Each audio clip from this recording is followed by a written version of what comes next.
Assalamualaikum warahmatullahi wabarakatuh. Salam Guru Penggerak. Perkenalkan, nama saya Yeni Sri Amriani SPDI, calon Guru Penggerak Angkatan 11 Kota Langsa. Di video aksi nyata saya kali ini, saya akan mengimbaskan diseminasi budaya positif pada lingkungan sekolah saya SD Negeri Gedubang Jawa. Selamat menyaksikan. Assalamualaikum warahmatullahi wabarakatuh. Kegataman bangsa Aceh yang setia, mebeli nuwe beli mekle gataman dum, yang kabeh neplung wahai adun bakso duma. Pujo ke Allah kamu selawat ke Nabi, lake barapi harapan betroban cita.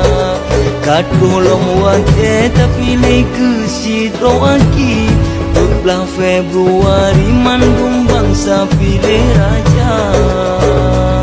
Assalamualaikum warahmatullahi wabarakatuh. Kegataman bangsa Aceh yang setia, mebeli nuwe beli mekle gataman dum, yang kabeh neplung wahai adun bakso duma. Pujo ke Allah kamu selawat ke Nabi, lake barapi harapan betroban cita. Katulong wate tapi leke sidro aki, belah Februari mandung bangsa pilih raja. Assalamualaikum warahmatullahi wabarakatuh. Waalaikumsalam warahmatullahi wabarakatuh. Alhamdulillahirabbil alamin, wassalatu wassalamu ala asrofil anbiya'i wal mursalin wa ala alihi washabbihi ajmain. Puji syukur kita sampaikan kepada Allah Subhanahu wa taala yang mana pada hari ini kita telah diberikan kesehatan sehingga kita dapat berkumpul di tempat yang berbahagia ini. Dan tak lupa pula kita sambung saja kepada pangkuan Nabi kita Muhammad sallallahu alaihi wasallam yang telah membawa kita dari alam kebodohan ke alam yang penuh ilmu pengetahuan. Yang saya hormati Ibu Kepala Sekolah SD Negeri Gedubang Jawa, yang saya hormati Ibu Wakil Peserta Dewan Guru SD Negeri Gedubang Jawa. Untuk pembuka acara ini akan disampaikan oleh Ibu Kepala Sekolah atau yang mewakili Ibu Khairalina SPD. Kepada Ibu Khairalina SPD saya persilakan dengan segala hormat.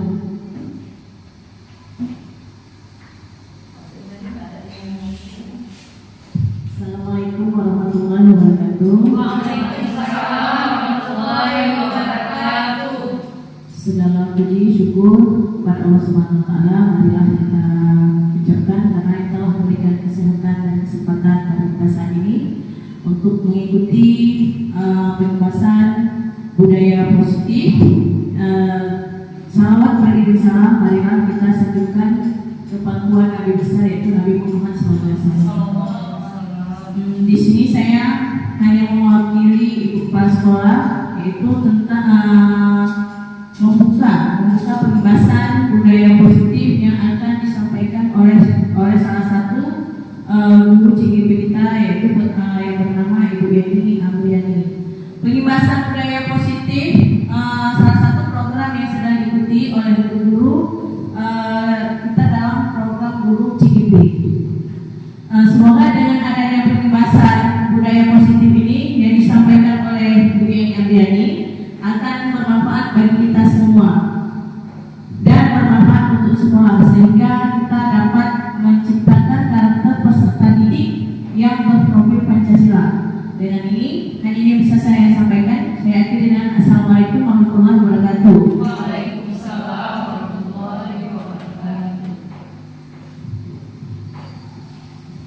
Terima kasih buat Ibu Khairalina SPD yang telah memberikan sepatah dua kata untuk menyampaikan dari pengimbasan ini.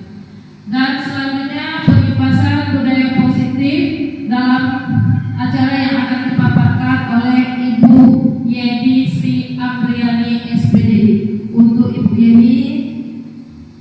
mempersilakan dengan segala hormat.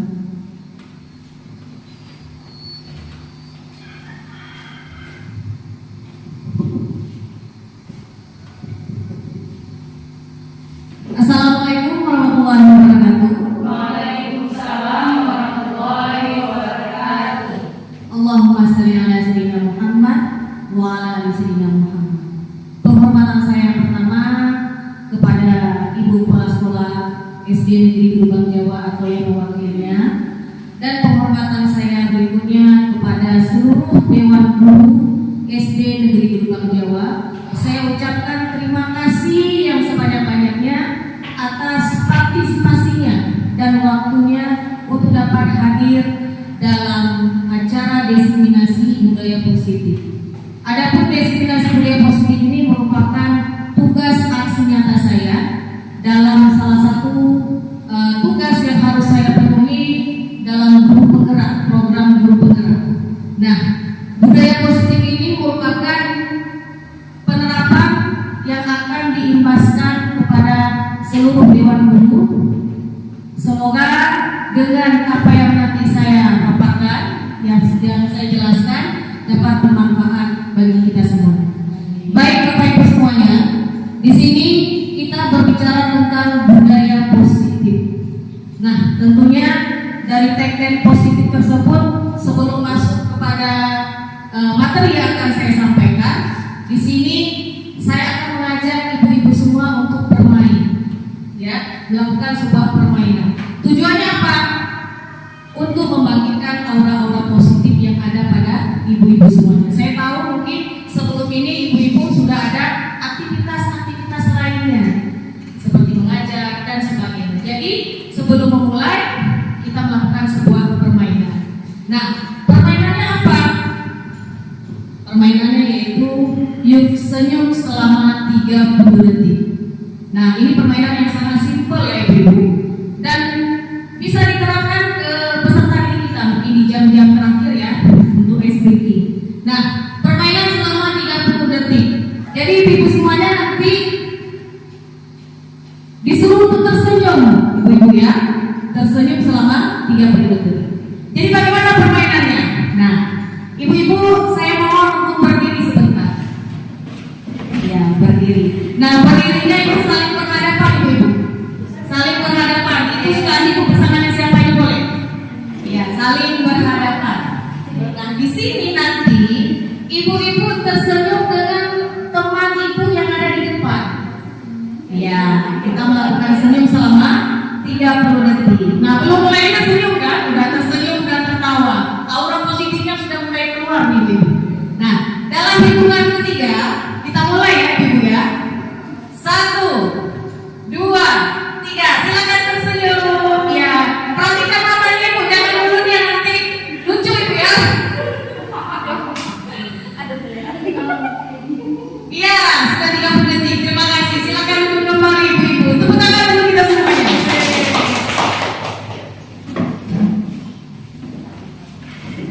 Nah, sebelumnya kita akan membuat sebuah kesepakatan ya ibu ya. Kesepakatan agar forum kita hari ini, acara kita hari ini dapat berjalan dengan baik dan lancar. Nah, adapun yang sudah saya susun pemantik yang saya susun di sini, yaitu yang pertama menghargai siapapun yang berpendapat, kemudian menjadi pendengar yang baik, kemudian raise hand atau tunjuk tangan jika ingin berbicara, kemudian biasakan untuk sopan dan santun. Kira-kira dari kesepakatan kita ini ada yang ditambahkan lagi ibu? Cukup ya? Iya, kalau cukup kita lanjut ya. Baik ibu semuanya, berbicara tentang budaya positif. Nah, budaya positif itu merupakan sebuah nilai, penerapan nilai-nilai, keyakinan-keyakinan, ataupun hal-hal yang baik yang diterapkan kepada impasnya kepada bermuara kepada peserta didik. Tujuannya apa? Untuk membentuk karakter atau pribadi yang lebih baik, yang lebih sopan, yang lebih santun, yang lebih bertanggung jawab. Nah, kita seorang guru harus memiliki kemampuan bagaimana untuk mewujudkan budaya positif di sekolah? Yaitu dengan menjalankan atau menerapkan konsep-konsep inti. Apa saja konsep-konsep inti itu? Yang pertama yaitu disiplin positif. Kemudian yang kedua, motivasi perilaku manusia. Yang ketiga, keyakinan sekolah atau kelas. Yang keempat, kebutuhan dasar manusia. Yang kelima, posisi kontrol restitusi. Dan yang keenam, segitiga restitusi. Nah, ini adalah konsep-konsep dalam penerapan budaya positif yang akan kita implementasikan, yang akan kita programkan, yang akan kita laksanakan di sekolah kita untuk berimbasnya kepada peserta didik kita. Nah, apa saja kelima konsep ini? Baik itu semuanya. Di sini kita akan membahas satu persatu. Nah, yang pertama disiplin positif.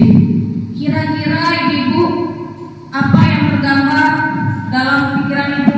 Apa sih disiplin positif itu? Ada yang bisa bantu jawab? Ya. Datang tepat waktu, Bu. Iya, datang tepat waktu. Yang lain ada ibu lagi? Menyapa siswa, Bu. Menyapa siswa. Menghargai teman, Bu. Iya, menghargai teman. Ada lagi? Tidak mengikuti tata tertib sekolah. Iya, tidak ya. Kemudian kelima, Kebersihan, Bu. menjaga kebersihan. Nah, disiplin positif.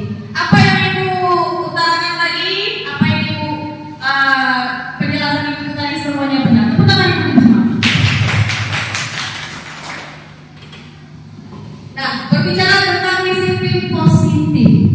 Disiplin positif merupakan suatu cara penerapan disiplin yang mengajarkan anak bertanggung jawab dan menumbuhkan kesadaran diri berdasarkan nilai-nilai kebajikan.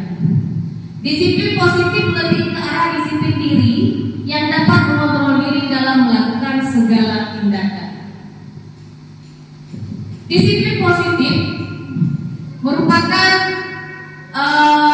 dapat membuat murid memahami, menyadari berdasarkan motivasi internal, bukan akibat paksaan, pujian ataupun hukuman. Jadi kita menerapkan disiplin positif kepada anak itu atas dasar motivasi internal anak itu sendiri. Ya Bapak Ibu ya Ibu ya, bukan atas paksaan. Artinya apa?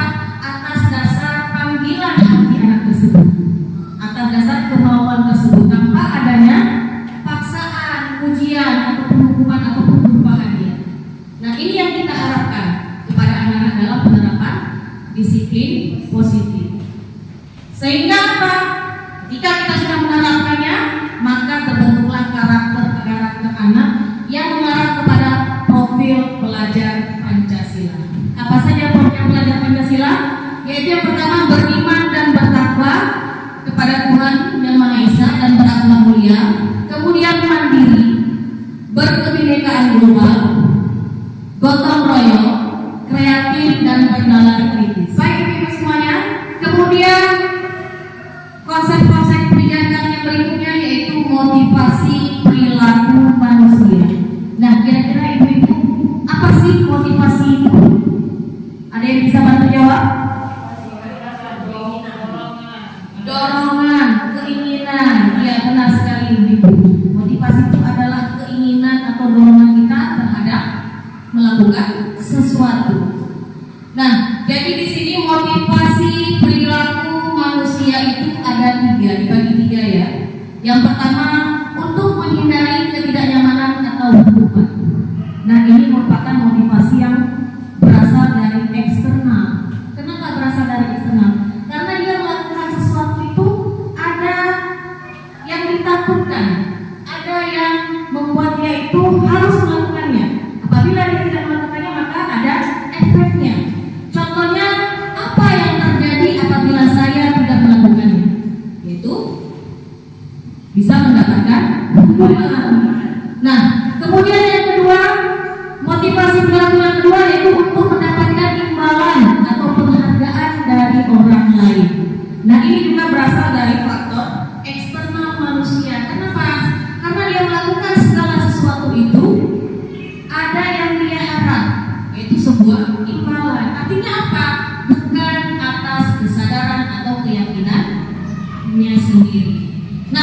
ketiga, untuk menjadi orang yang mereka inginkan dan menghargai diri sendiri dengan nilai-nilai yang mereka percaya. Contohnya apa? Akan menjadi seperti apa saya apabila melakukannya. Nah, ini termasuk motivasi internal manusia. Karena apa? Karena yang berdasarkan dari dalam diri itu sendiri, keyakinan akan menjadi apa saya. Nah, kemudian berikutnya keyakinan sekolah. Nah, tentunya keyakinan sekolah dan keyakinan kelas ini sudah pernah ya kita buat ya di kelas. Pastinya sudah ya Ibu ya. Nah, sekarang ada pertanyaan pemantik dari saya. Mengapa keyakinan kelas? Mengapa tidak peraturan kelas saja? Menurut ibu-ibu, keyakinan dan peraturan itu sama atau tidak? Tidak.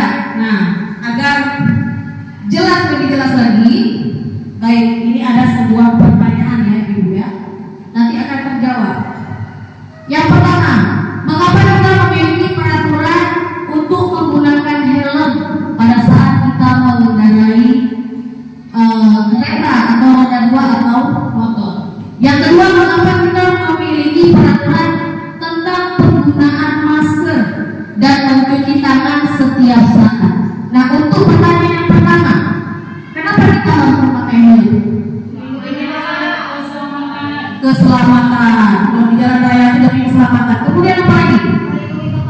Melindungi kepala. Kemudian apa lagi?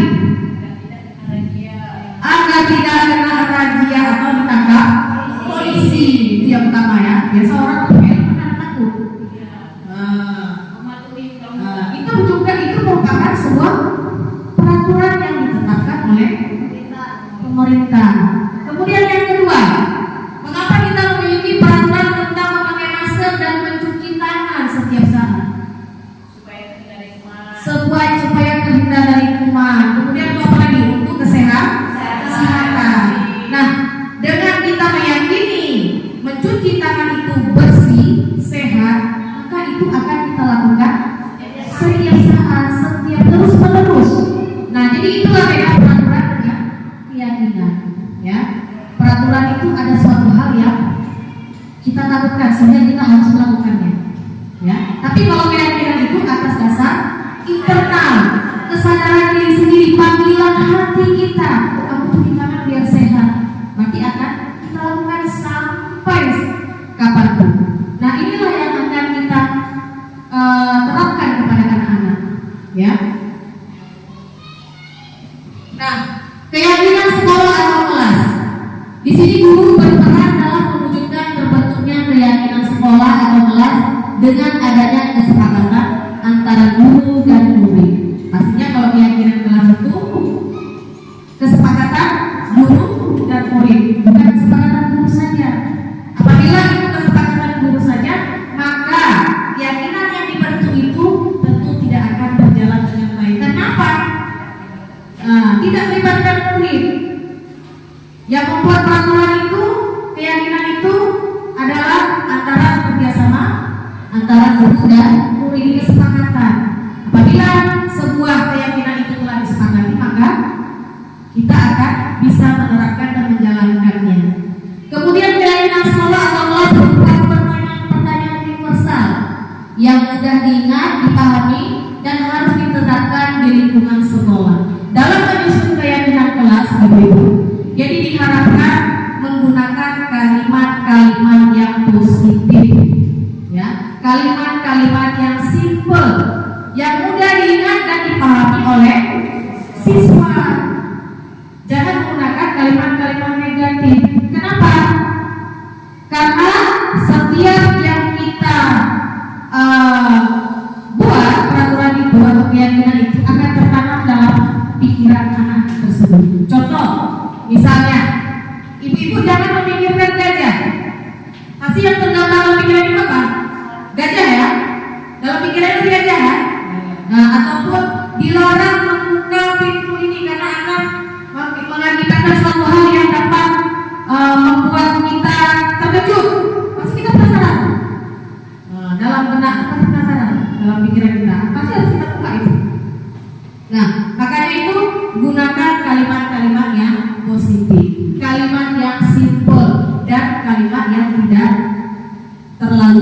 panjang. Jadi mudah diingat oleh anak-anak. Nah, ini ada contoh poster keyakinan kelas yang telah saya buat. Yang pertama itu berdoa sebelum dan sesudah pelajaran. Ini biasanya ya, setiap pagi dan pulang. Kemudian hadir di sholat tepat waktu, berperilaku sopan santun, melaksanakan dan menjaga ini saya gabung ya. Melaksanakan dan menjaga kebersihan lingkungan kelas dan sekolah. Kemudian tidak merusak fasilitas sekolah dan kelas, mengerjakan tugas sekolah dan saling bekerja sama. Baik ibu-ibu. Kemudian nilai kebijakan berikutnya yaitu kebutuhan dasar manusia. Nah, tentunya kita sebagai manusia mempunyai kebutuhan. Pasti ya ibu ya. Kalau Bu Mera kebutuhannya apa?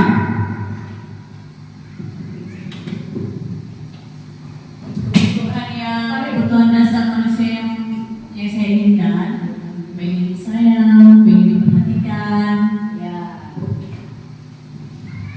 Kebutuhan dasar pasti ingin disayang, diperhatikan. Kita aja di dalam keluarga itu tentunya kalau misalnya ya suami istri itu istrinya mungkin tidak ada perhatian sama suaminya, pasti kebutuhan dasarnya kan tidak dipenuhi.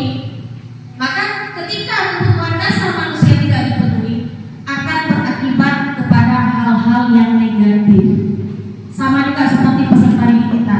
Apabila kebutuhan dasar mereka tidak kita penuhi atau tidak kita ketahui atau tidak kita selami dulu, maka mereka akan mengarah kepada hal-hal yang negatif. Baik Ibu, untuk lebih jelasnya, di sini ada salah satu kutipan dari Ki Hajar Dewantara. Nah, kita ambil contoh perbandingannya dengan hidup tumbuh-tumbuhan seorang petani. Itu dalam hakikatnya sama kewajibannya kita sebagai pendidik. Yang menanam padi misalnya, petani itu menanam padi hanya dapat menuntut tumbuhnya padi. Dengan cara apa?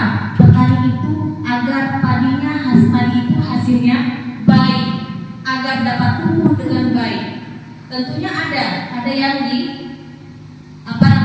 ada yang harus dilakukan, yaitu yang pertama memperbaiki kondisi tanah, memelihara tanaman padi, kemudian memberinya pupuk, air, membasmi ulat-ulat atau jamur-jamur yang mengganggu hidup tanaman padi dan sebagainya. Nah, di sini kita mengibaratkan dari petani tadi. Kita di sini sebagai guru yaitu menuntut peserta didik kita, menuntut murid-murid kita. Karena apa? Karena setiap anak itu unik. Setiap anak itu memiliki berbagai karakteristik yang berbeda-beda, berbagai permasalahan yang berbeda-beda. Ya, jadi kita harus pahami kebutuhan dasar anak itu apa. Kadang di kelas itu ada anak-anak yang suka tidur saja, tapi dia tidak mau belajar. Dia tetap dipanggil ke sekolah, tapi dia tidur ataupun dia malas menulis. Nah, bagaimana kita menyikapinya? Yang pertama kita harus mengetahui dulu kebutuhan dasarnya apa, penyebabnya apa. Kita lakukan pendekatan. Ternyata setelah kita mencari atau menggali, si anak tersebut mungkin setiap malam, jam malamnya itu dia membantu orang tuanya untuk berjualan. Nah, kebutuhan apa berarti? Itu kebutuhan bertahan hidup. Ya, seperti di sini Ibu. Kebutuhan dasar manusia itu ada 5 ya. Yang pertama bertahan hidup, kemudian kasih sayang dan rasa diterima, kemudian penguasaan, kemudian kebebasan, dan yang terakhir adalah kesenangan. Nah, agar lebih jelasnya lagi, di sini kita bedah kasus ya Ibu. Nanti akan lebih paham kebutuhan dasar para peserta didik kita. Nah, di sini ada kasus-kasus yang saya angkat bulan kemarin ya Bu Meri ya, dan ini memang real terjadi ya di kelas Bu Meri. Bu Meri guru wali kelas 5 sedang bingung menghadapi ulah salah satu murid di kelasnya yang bernama Tommy. Beberapa anak telah mengeluhkan Tommy yang seringkali meminta bekal makan siang mereka dengan paksa. Nah, berarti si Tommy meminta bekal teman-temannya secara paksa. Nah, jika Anda menghadapi situasi seperti Bu Mary, apa yang akan Anda lakukan? Menurut Anda, apa alasan Tommy melakukan hal tersebut? Nah, Ibu kira-kira apa yang bisa kita angkat dari kasus ini? Mungkin dia nggak jajan Bu. Karena Bu Robi, Dia nggak jajan, makanya dia minta makan sama kawannya nggak ada. ya, ini tidak ada jajan. Jadi untuk ini tindakan apa yang Bu Robi lakukan terhadap Tommy tersebut? Karena tanya dulu kenapa dia ngambil itu kawannya gitu kan. Nah itu kalau saya emang solusinya saya memang nggak ada jajan, ya saya yang memberikan jajan sampai dia makan dia jual. Ya, artinya apa? Kita yang pertama melakukan pendekatan. Untuk apa? Agar kita paham permasalahan apa sih yang ada di diri Tommy tersebut. Nah, di sini ada alasan Tommy yang pertama. Mungkin karena dia lapar dan orang tuanya tidak membawakan bekal makan siangnya. Maka kebutuhan dasar yang sedang berusaha Tommy penuhi adalah kebutuhan bertahan hidup. Paham ya Ibu ya? Iya. Kemudian alasan kedua, karena dia merasa senang teman-temannya menjadi memperhatikan dia. Ketika temannya melaporkan tindakan itu kepada guru dan orang tuanya, maka guru memberitahukan kepada orang tuanya, sehingga orang tuanya jadi memperhatikan dia. Maka kebutuhan dasar yang sedang dipenuhi oleh Tommy adalah kebutuhan akan kasih sayang dan rasa diterima, karena diminta perhatikan ya.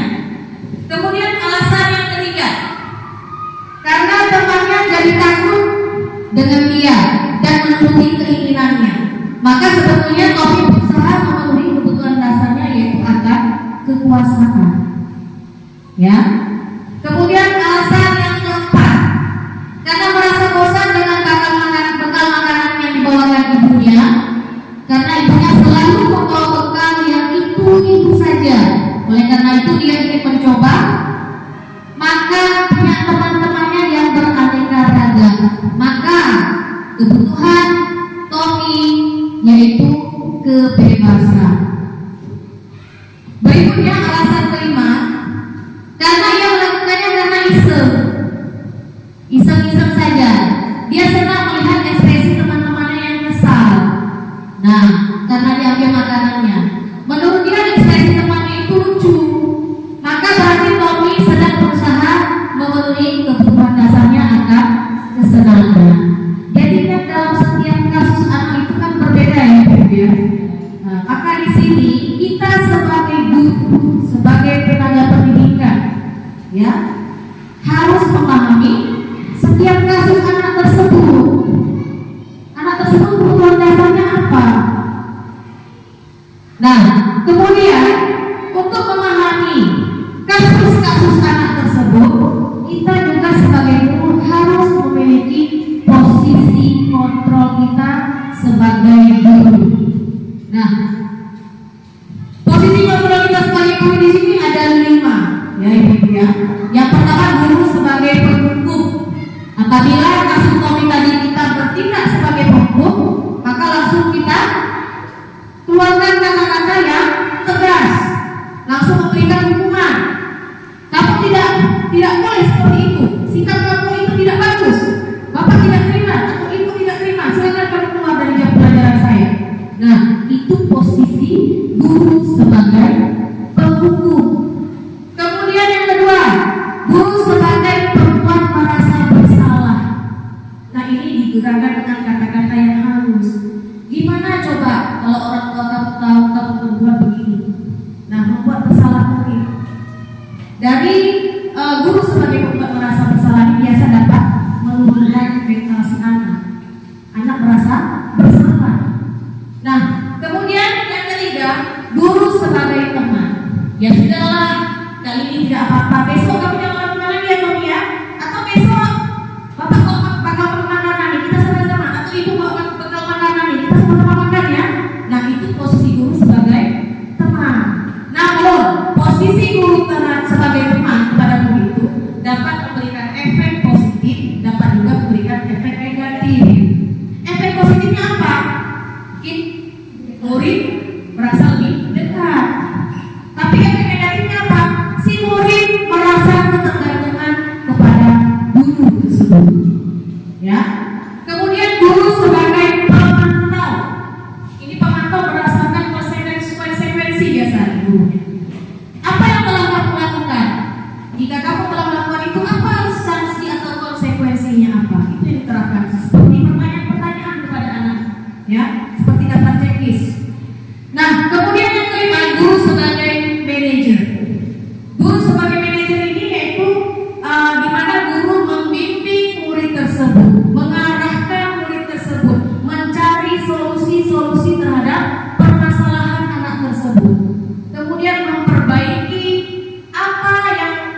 lambat, kasus anak yang suka mencuri itu ada ya. Nah, jadi kita yang pertama harus tahu kebutuhan dasar anak tersebut. Kemudian kita menempatkan posisi kontrol kita di mana? Ya, apakah sebagai penghukum, sebagai pembuat merasa bersalah, sebagai teman, sebagai pemantau, atau sebagai manajer? Ya, ibu ya. Baik, jadi untuk menstabilkan, untuk penyelesaian terhadap kasus-kasus atau permasalahan anak tersebut, kita menggunakan, untuk menyelesaikannya kita menggunakan segitiga restitusi. Apa itu segitiga restitusi? Nah, ini mungkin bagi ibu-ibu semuanya hal yang belum pernah didengar atau belum tahu apa sih segitiga restitusi itu. Ini adalah salah satu program guru penggerak yang sedang kami pelajari, ya, segitiga restitusi. Nah, nanti di sini akan lebih jelas lagi. Jadi segitiga restitusi itu merupakan proses menciptakan kondisi murid untuk memperbaiki kesalahan mereka sehingga mereka bisa kembali pada kelompok mereka dengan karakter yang lebih kuat. Nah, untuk lebih jelasnya coba lihat di sini dulu. Di sini ada tahapan dalam segitiga restitusi. Yang pertama yaitu menstabilkan identitas. Yang kedua, validasi tindakan yang salah. Kemudian yang ketiga, menanyakan keyakinan. Nah, jadi dalam menyelesaikan sebuah kasus, untuk menstabilkan sebuah permasalahan, kita menggunakan tahapan segitiga restitusi. Baik, yang pertama menstabilkan identitas. Menstabilkan identitas dilakukan berdasarkan prinsip bahwa membuat kesalahan adalah bagian dari proses pembelajaran, yang artinya nantinya akan menggeser identitas anak yang gagal menjadi identitas yang sukses. Artinya apa? Si anak belajar dari kesalahan ke kesalahan agar lebih baik, agar berubah menjadi positif. Nah, mengubah identitas anak dari yang gagal melakukan kesalahan menjadi yang sukses dengan mengatakan kalimat-kalimat seperti berbuat salah itu tidak apa-apa. Kemudian tidak ada manusia yang sempurna. Ibu juga pernah melakukan kesalahan. Nah, kita bisa menyelesaikan masalah itu. Jadi kalimat-kalimat seperti itu yang kita ucapkan atau kita utarakan kepada murid terhadap murid yang berkasus. Ya. Jadi yang pertama menstabilkan identitas ini, kita tidak langsung marah istilahnya. Ya, tidak langsung memvonis kamu jahat, kamu seperti ini tidak. Tapi kita cari biar anak itu tenang dulu dengan perkataan-perkataan yang bisa menenangkan murid tersebut. Ya. Kemudian setelah menstabilkan identitas itu kan kita gali anak-anak tersebut dari menstabilkan identitas. Kenapa kamu seperti itu, nak? Apa sih alasan-alasan kamu melakukan itu? Perbuatan itu kan tidak baik, nak. Nah, kemudian dari menstabilkan, kemudian kita validasi tindakan yang salah. Validasi tindakan yang salah dilakukan berdasarkan prinsip bahwa setiap perilaku berupaya memenuhi suatu kebutuhan tertentu, sehingga guru atau orang tua akan bergeser dari pemikiran stimulus respon menjadi proaktif serta akan lebih mengenali dan mengakui kebutuhan murid atau anak. Nah, kalimat-kalimat untuk validasi tindakan yang salah ini seperti kamu pasti punya alasan melakukannya. Apa yang penting bagi kamu? Kamu boleh tetap berusaha menjaga sikap itu, tapi tambahkan sikap yang lain yang bagus. Maukah kamu belajar cara lain untuk mendapatkan yang kamu butuhkan tanpa harus memukul? Berikutnya, menanyakan keyakinan. Ini berdasarkan setiap anak melakukan sebuah kasus atau permasalahan, kita kembali lagi kepada keyakinan kelas yang telah kita terapkan, keyakinan kelas yang telah disepakati antara guru dan murid. Nah, keyakinan kelas dilakukan dengan memberi pertanyaan-pertanyaan bermakna kepada murid untuk memunculkan motivasi sehingga mampu mengaitkan keyakinannya dengan tindakan yang salah. Contohnya, apa nilai yang kita percayai di sekolah? Nilai-nilai apa yang telah kita sepakati? Kelas yang diniat itu seperti apa sih? Kamu ingin menjadi anak yang seperti apa? Apa yang kamu rasakan? Ketika kamu melakukan itu, kamu menjadi orang yang seperti apa? Nah, baik Bapak Ibu. Jadi dalam menerapkan segitiga restitusi ini, itu adalah merupakan peran guru, ya, di mana dalam menghadapi sebuah kasus atau permasalahan begitu, kita harus mencari dulu apa penyebabnya. Kemudian kita mengarahkan murid apakah perbuatan itu benar atau tidak. Kemudian kita menanyakan kepada anak, kalau misalnya kamu berbuat seperti itu, bagaimana nanti efeknya bagi orang yang kamu. Baik Ibu semuanya, bagaimana? Apakah ada pertanyaan? Kita langsung saja buka ya sesi diskusi ya. Ya silakan Bu Ima. Terima kasih Bu. Assalamualaikum warahmatullahi wabarakatuh. Waalaikumsalam warahmatullahi wabarakatuh. Saya belum terlalu paham di posisi kontrol guru.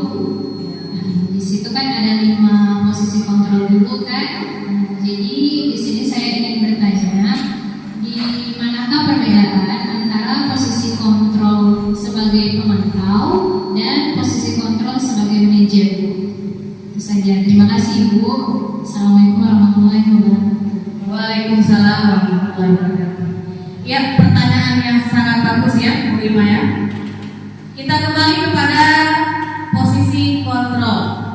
Nah, apa beda posisi kontrol sebagai guru sebagai pemantau dan guru sebagai manajer? Guru sebagai pemantau itu dia lebih bersifat kepada penerapan peraturan berdasarkan peraturan sekolah. Jadi ketika guru menangani sebuah kasus kepada murid tersebut, guru tersebut lebih banyak bertanya atas dasar apa yang telah kamu lakukan. Bu, jika kamu lakukan itu, kamu tahu peraturan di sekolah itu seperti apa. Nah, jadi seperti itu, seperti daftar checklist ya, seperti pertanyaan terus yang diberikan oleh guru terhadap si anak tersebut. Jadi tidak ada timbul penyelesaian. Nah, tapi jika posisi guru sebagai manajer, itu di mana guru lebih menuntun, lebih membimbing, ya, lebih membimbing murid terhadap sebuah kasus. Artinya apa? Guru di sini sebelum memberikan sebuah keputusan terhadap anak tersebut, kita harus mencari dulu apa sih alasan-alasan anak tersebut melakukan itu. Artinya kita melihat ke latar belakang masalah. Kemudian dari latar belakang masalah itu baru kita mencari solusi. Kemudian setelah mencari solusi, baru kita menanamkan nilai-nilai kebaikan yang akan membuat anak tersebut ke arah yang lebih baik. Ya, saya rasa itu Bu Ima. Ada lagi pertanyaan?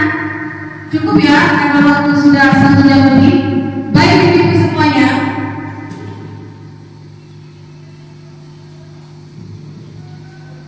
Baik Ibu, saya rasa sampai di sini dulu diseminasi budaya positif.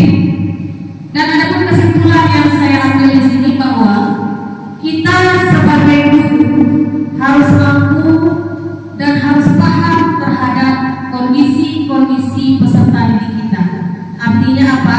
Setiap anak itu berbeda-beda, setiap anak itu memiliki karakteristik yang berbeda dan tentunya permasalahan mereka yang berbeda-beda.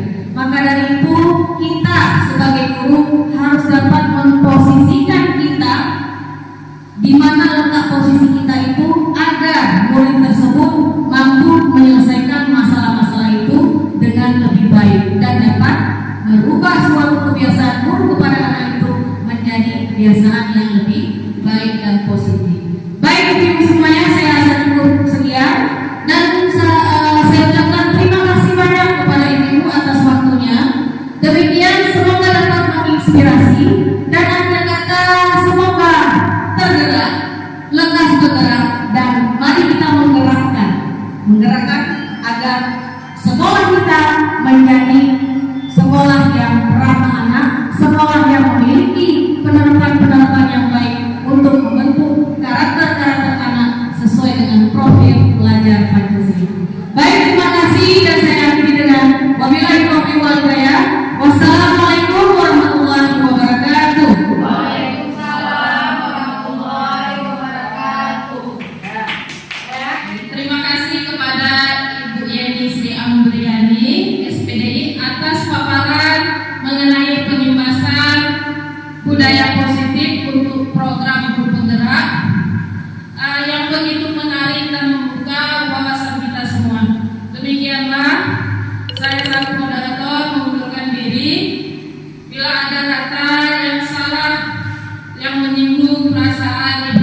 sebuah kesepakatan ya.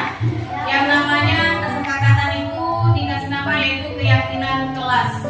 Nah, keyakinan kelas itu merupakan sebuah peraturan tapi dalam bentuk keyakinan.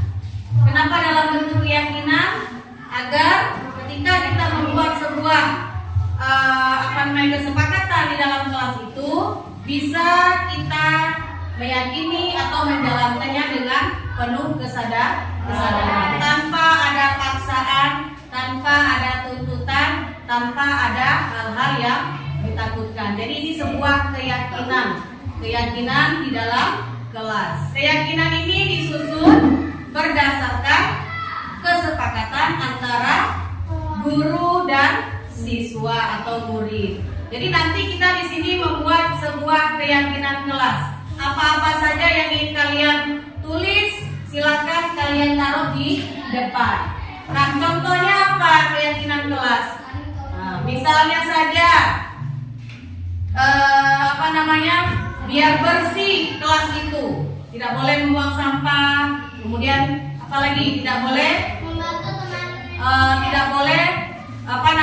buang keserak di dalam kelas. Nah, jadi di sini kita menggunakan kata-kata yang positif, tidak boleh menggunakan kata-kata yang negatif. Kata-kata tidak, dilarang, tidak boleh, jangan, itu tidak boleh digunakan. Jadi kita menggunakan kata-kata yang positif. Contohnya saja, misalnya dilarang buang sampah, itu bisa kita ubah menjadi menjaga kebersihan. Kemudian apalagi? Misalnya saja tidak boleh mencontek. Nah, tidak boleh kan tidak dipergunakan dalam keyakinan kelas ya. Nah, jadi tidak boleh mencontek itu diganti dengan apa? Jujur. Kemudian saling menghormati. Contoh lain apa lagi? Saling membantu. Kemudian mengucap salam ketika masuk ke kelas. Nah, jadi kalimat-kalimat seperti itu yang akan kalian buat. Jadi intinya apa? Agar suasana kelas kita ini dapat tercipta dengan suasana yang nyaman, suasana yang aman, dan juga untuk meningkatkan disiplin kalian. Nah, jadi anak-anak ibu semuanya, di sini ada kertas ya. Ada kertas ini nanti ibu bagikan. Kemudian kalian tulis apa-apa saja kesepakatan kelas kita. Ibu bagi ya.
dapat bekerja sama dengan baik dan dapat menjadi pribadi yang lebih baik. Baik anak-anak semuanya, merasa sudah cukup sampai di sini dan Ibu akhiri dengan wassalamualaikum warahmatullahi wabarakatuh.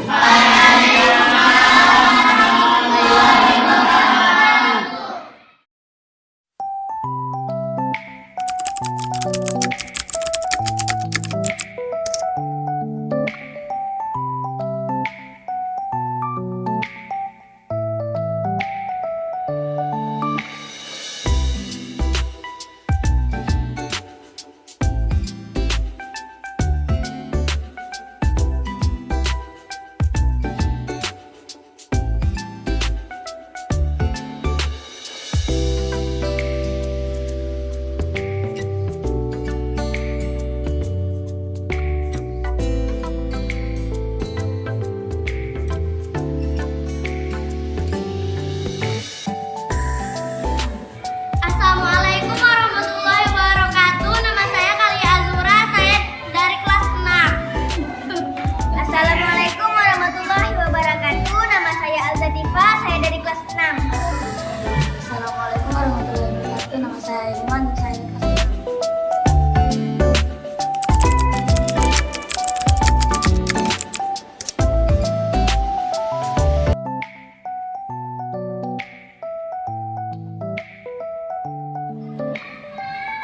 Sangat senang. Sangat senang. Sangat senang.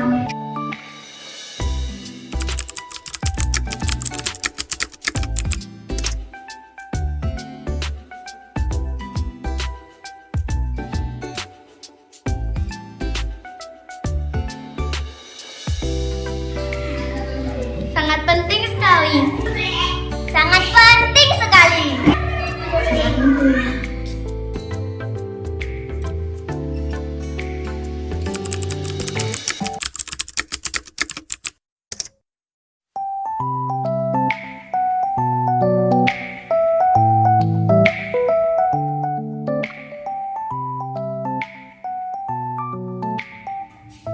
Karena saling menghargai sesama teman dan guru.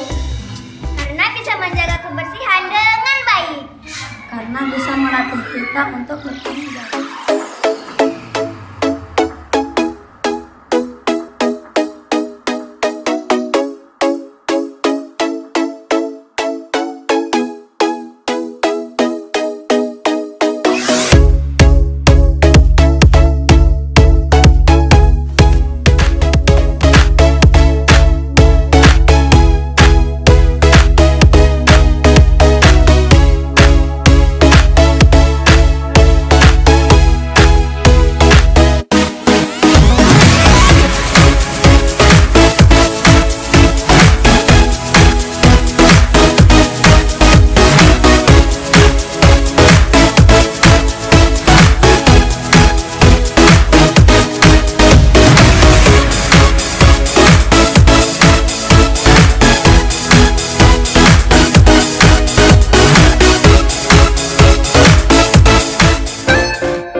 Assalamualaikum warahmatullahi wabarakatuh. Perkenalkan, saya Zainila SPD, Kepala Sekolah SD Negeri Gedubang Jawa.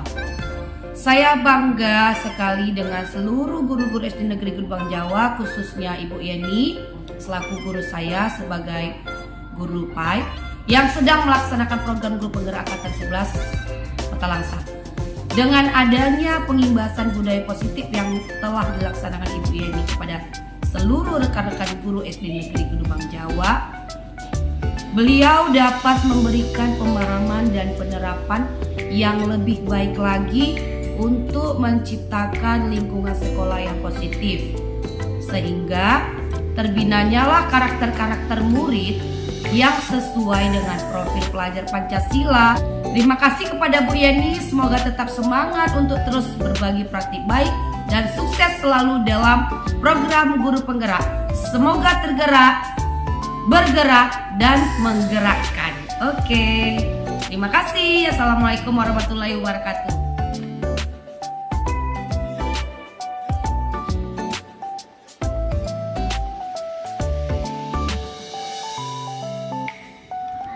Assalamualaikum warahmatullahi wabarakatuh.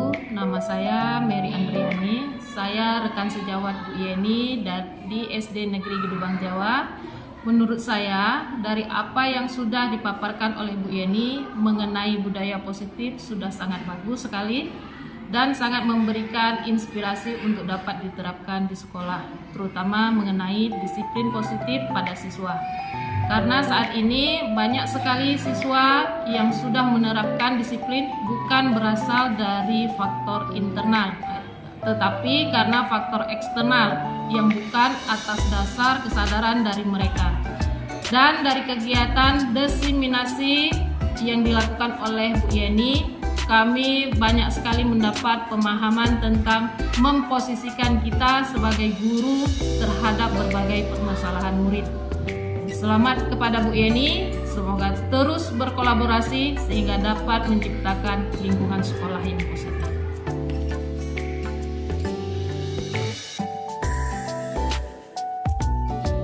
Assalamualaikum warahmatullahi wabarakatuh. Nama saya Husna, saya rekan sejawat dari Bu Yeni di SD Negeri Gedubang Jawa.